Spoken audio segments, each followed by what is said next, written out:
Okay, so in the previous video we had a little look at taking a step back from our understanding of trigonometry as being all about SOHCAHTOA in right-angled triangles, and actually going back to the original definition of sine, cosine, and not quite tangent. You'll meet that next year.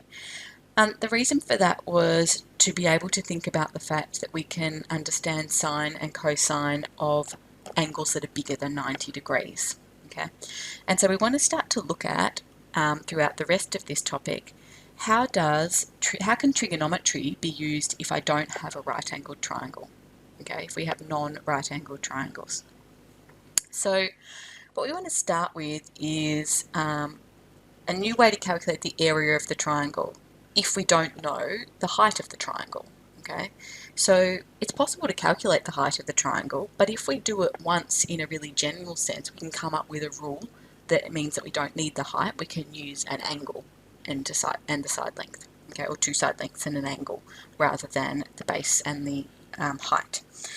So we're going to have a look at how to generate that formula here. Before we get into this particular unit, the rest of the next couple of, there's going to be a few formulas generated over the next couple of videos, sine rule, cosine rule, and this formula for area of a triangle. And to use those formulas accurately, we need to adhere to some naming conventions in triangles. Okay, so previous to now we've talked about using Greek letters for angles and uppercase letters for corners, so for vertices. We're going to stick with that uppercase letters for vertices, but so that we don't have lots and lots of different letters and symbols going on, we're going to follow a naming convention that means that we actually use that uppercase letter to refer to the size of the angle, okay, and that we use the same lowercase letter for the opposite side length, okay.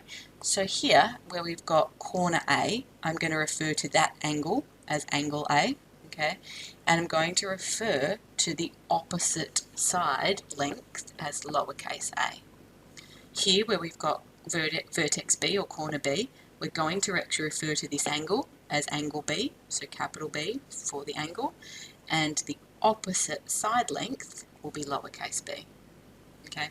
Similarly, here, where the corner is C, we're going to refer to this angle inside the triangle as C, and we're going to therefore refer to the opposite side length as lowercase c. We don't have to use A, B, and C, okay? It could be P, Q, and R or whatever, but the same convention would hold that capital P is the angle that is opposite the side length of lowercase p. Alright, so we want to follow that convention. Okay, so now we're going to come up with finding a new equation. So we know how to find area of a triangle. Area is half times base times height. Okay, but what if we don't know the height? Okay, so we want to look at, okay, how do we calculate the height if we perhaps know an angle and some side lengths rather than the height? So we want to look at doing that, and we're going to do that for this most general triangle, and then we'll have a rule that we can use in all triangles. Okay, so we have, we're going to start with a scalene, so meaning all side lengths different. Acute angled, so all three angles are acute angles, that is angles less than 90 degrees. Triangle, which we're labelling A, B, and C. We will drop a perpendicular from C to P and label its length H. So from point C, we're dropping a line so that it is perpendicular to the base, and we're calling that point where it meets with the base P. Okay, and we're going to call the length of that line H, and that's because this is the height of this triangle. If we think about this AB as being the base, then H is the height. Okay, so we're going to need to come up with a way to describe H in order to find the area. Okay, so what we've done by doing that is we've divided our non-right-angled triangle into two right-angled triangles. And so now we can use the trig ratios that we're familiar with. SOHCAHTOA only applies in right-angled triangles. So in triangle ACP, so ACP is this triangle here that I'm just highlighting in red. Sine of A, so A being this angle here, so sine of A we know is opposite, which is H, over hypotenuse, which in this case is B. So sine of A will be H divided by B. Okay, so let's rearrange that to get H on its own. So getting H on its own, we're going to multiply both sides by B, so that means H equals B times sine of A.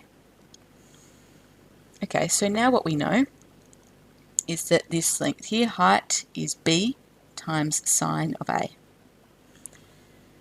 Okay, and so that means that our area is half times base times height, which is half times AB times PC, okay, which in this case is half. Now AB is actually called lowercase c because it's the length opposite C, so half times C times H, which is this, B times sine of A.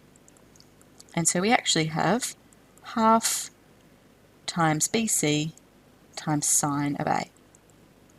Now, I want to be clear that if we were to label the corners of the triangle differently, so if I were to now make this A, this B, and this C, okay, that makes this side length lowercase b, and that would make this height equal to, this would be A, this height would become A times sine of C, and so our area in this case would become half times the base length, which is B, and times the height, which is A times sine of C.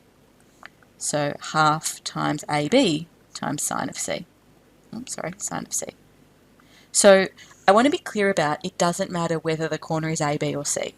I want us to get this general sense of what this formula means. So you'll see here below in this triangle, I've written this formula out 3 different ways, but it's still the same formula. It's not 3 different formulas. It just depends on which corner is called A, which corner is called B, and which corner is called C. Okay? So I don't want you to freak out about it. I want you to get a sense of what these things are actually referring to. So if we think about half AB and sine C, okay, we're going to use side length A, side length B, and angle C. We can work out the area if that's the information we know. Okay, that would that would correspond to that rule there. If we knew those 2 lengths and that angle there. If we knew side length B, side length C, and angle A, we could find the area using that rule there. If we knew side length A, side length C, and angle B, we could find the area using that rule there. What I want you to notice here, every time I highlighted the information, it is 2 side lengths and the included angle. So that means the angle between those 2 side lengths. So if you know 2 side lengths and the angle in between them, this rule works. So for example, if I know that this length is 5 and this length is 8 and this angle here is 30 degrees, doesn't matter what's called A, B and C, my area is half times the 2 side lengths times sine of the angle in between them, and that will give me my area. Okay, so try not to think about A, B and C. Try and think about I need 2 lengths and the included angle, 2 lengths and the angle in between them, and then my area is half times the 2 lengths multiplied together times sine of the angle in between those 2 lengths. Okay, so try and think about it more generally like that. It will help you. Okay, so let's think about that in using a few examples. So find correct to 2 decimal places the area of the triangle pictured. So again, this triangle is not labelled A, B and C or P, Q and R or anything, and it doesn't matter, we don't need that. Okay, so our area is half times the 2 side lengths multiplied together, so that's 7 times 9, and then times sine of 64 degrees, which is the angle in between the side lengths 7 and 9. If you knew this angle up here, and you didn't know this one, you couldn't use this formula using that angle. You'd have to know this angle here, okay? Again, if we knew that this length was 8 centimetres, we would need to know this angle in between to be able to use this formula, okay? Alright, so then let's put it in our calculator to work out what we've got here. So we're going to have half, you can type 0.5 if you want, especially given that we want our final answer as a decimal anyway. Half times 7 times 9 times sine of 64. Control Enter. And so the area of this triangle, correct to 2 decimal places, is approximately 28.31. It's an area and the units are centimetres, so this is centimetres squared. Okay, question 2. Find, correct to 2 decimal places, the area of triangle ABC, where BC is 81 metres, AB is 126 metres and angle ABC is 47 metres. Okay, so again, let's kind of think about just drawing a rough sketch. It doesn't matter if it's not to scale, it doesn't matter at all. Okay, so let's say we've got B, C and A. Okay, so from B to C is 81 metres, from B to A or A to B is 126 metres, and angle ABC. So remembering how to read this notation, this means as you travel from A to B and then to C, the angle that you create in there is 47 degrees.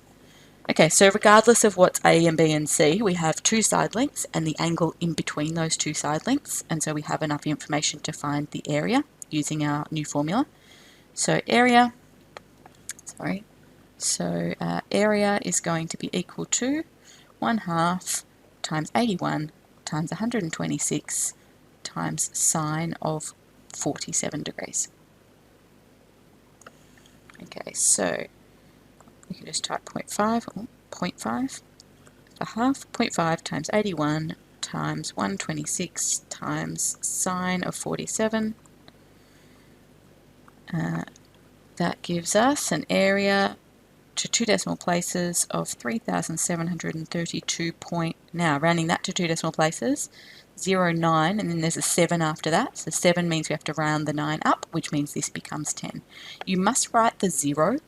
Okay, if you just write 3732.1, you've either rounded to one decimal place, which isn't what the question asked you to do, or if that's what the answer is correct to two decimal places, you're telling me that actually this is an exact area exactly equal to 3732.1. There's nothing that happens after that. Whereas actually there's a lot more that goes on out here. It's just that when we round to two decimal places, we get 1 0. Okay, so don't omit that 0, please. Length units here were metres, so the area units are going to be metres squared. Question 3. The triangle pictured has area 22 centimetres squared. Find the value of x correct to two decimal places. Okay, so let's be clear about the fact that our area formula connects four quantities: area, two side lengths, and the angle in between those two side lengths. So if in the previous three examples, it's been the area that we haven't known and we've known the other three things. Okay, this time we know the area and it's one of the lengths that we don't know. We still put the information into the same equation, same formula, and then we can solve to find x. So in this instance, we know that our area is 22, and we know the area is half times the two side lengths multiplied together, so that's x times 4, and times sine of the angle in between them, so sine of 83. So we need to solve this for x. Okay, so we could do that by hand, but you're still going to need to go to your calculator at some point, so you may as well just solve this equation from the outset. So menu 3.1, 22 equals, we want two decimal places, so I'll put a decimal in here, 0.5 times x times 4 times sine of 83. And we want to solve that for x. And so we find that x is approximately equal to 11.2 decimal places, 0.8 centimetres. That's not an area, that's a length. So if this side length here is 11.08 centimetres, that will produce an area of 22 centimetres squared. Okay. Just to be clear about, you could do some rearranging yourself here. Let me just write out that equation again. Okay, so we've got 22 on the left-hand side. We've got half times 4, so we've actually got x times 2 lots of sine of 83 degrees. We can get x on its own by dividing by 2 lots of sine of 83 degrees. The 2's will cancel down, so it's the same as 11 over sine of 83 degrees. But at this point, you're going to need to go to your CAS. So if you've got your CAS available to you, if you're going to need to use your CAS at the last step, you may as well use your CAS at the first step if that's quicker. Okay, so this certainly gives you the same solution, but you don't need to do all that if you've got your CAS. Solve, get yourself straight to the final answer. Okay, work today's exercise 4H, making use of this new formula.